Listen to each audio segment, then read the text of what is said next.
안창일 목사의 초간단 신약 이야기. 임마누엘 성도 여러분, 안녕하세요. 오늘은 누가복음을 함께 살펴보고자 합니다. 신약에는 마태, 마가, 누가, 요한 이렇게 사복음서가 있죠.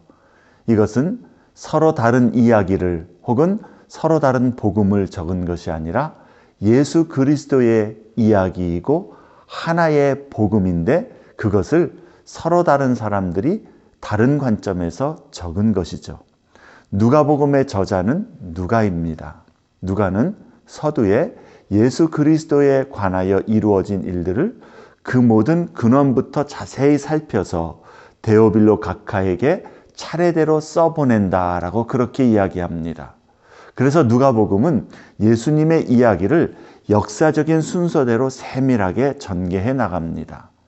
마가가 그의 복음서를 예수님의 극적인 사건들을 중심으로 짧고 간결하게 기록한 것과 아주 대조적인 것이죠. 또한 다른 복음서와 달리 누가복음은 인간으로 오신 예수님을 강조합니다. 그래서 그런지 누가는 다른 복음서에는 없는 예수님의 어린 시절을 소개하고 있습니다.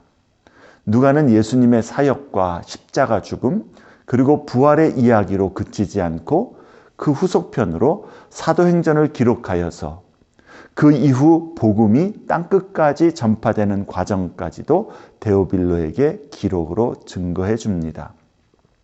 수신자 데오빌로가 누구였는가는 우리가 모르지만 높은 지위에 있는 사람으로 아마도 이제 막 예수를 믿은 신자였고 그의 믿음을 강하고 견고하게 할 목적이었을 것입니다. 하지만 데오빌로 한 사람에게만 읽히도록 할 목적이었기보다는 모든 그리스도인들에게 회람되도록 목적하였을 것입니다. 저자 누가는 헬라 문화 속에서 교육을 받은 이방인으로 전문직 의사였습니다. 그는 바울의 2차 전도 여행 중에 합류하여서 줄곧 바울과 동행하였고 바울이 마지막 로마 감옥에 있던 때까지 끝까지 바울 곁에 남아 있었던 신실한 동력자였고 친구였습니다.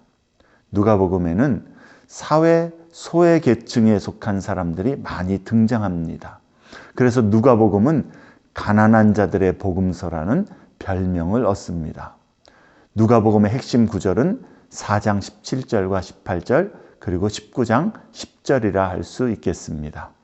그 외에도 다른 복음서에 비해서 누가복음에는 여러 가지 두드러진 특징들이 있는데 그 주제들을 기억하며 읽으면 많은 도움이 됩니다. 몇 가지를 언급하자면 첫째로 구원의 보편성입니다. 하나님의 구원 계획에는 유대인뿐만 아니라 이방인들도 포함되어 있음을 보여줍니다. 누가는 또한 기도를 많이 강조합니다.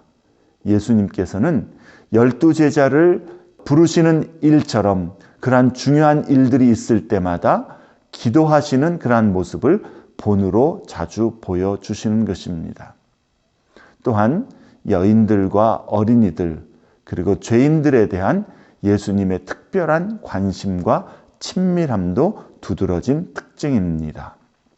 그 외에도 성령에 대한 강조라든가 다른 어떤 복음서보다도 예수님의 비유를 많이 소개하고 있다는 것도 누가복음의 특징입니다. 누가복음의 내용은 5부분으로 요약해 볼 수 있습니다. 첫째는 1장에서부터 4장 13절 내용으로 예수님의 어린 시절과 준비 시기를 기록합니다. 둘째로 4장 14절부터 9장 50절에는 갈릴리에서의 사역을 기록하고 셋째 9장 51절부터 19장 27절에서는 예수님의 예루살렘을 향한 여정길을 기록하고 있습니다.